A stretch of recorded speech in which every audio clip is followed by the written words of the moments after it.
রাস্তায় শৃঙ্খলা ফেরানোর জন্য পুলিশ যদি রাস্তায় না থাকে তাহলে কি শৃঙ্খলা থাকবে?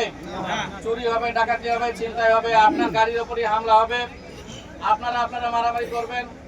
এতে ধরেন কি যে পরিবেশটা নষ্ট হয়, কেউ শান্তিমতো থাকতে পারে না। থামেন, আমি শোনেন, আপনারা যারা সিএনজি চালান তারা কিন্তু হকের একটা হালালি একটা পেশা আছে। আমি আপনাদের সম্মান জানাই, শ্রদ্ধা করি।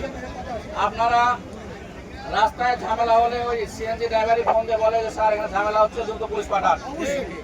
তো আপনার বিপদে আমি এগিয়ে যাই, আমার বিপদে আপনাকে এগিয়ে আসতে হবে এবং আপনারা আসেন। তো আপনাদের সাথে একটা সুসম্পর্ক আমাদের সবসময় ছিল, ভবিষ্যতেও থাকবে। এখন শুনেন, দুই একটা ঘটনার কারণে আমরা যেন আমাদের মাঝের এই সম্পর্কটা নষ্ট না করি। আলহামদুলিল্লাহ, দুই একটা ঘটনার কারণে কিন্তু আমরা যেন আমাদের মাঝের সম্পর্কটা নষ্ট না করি।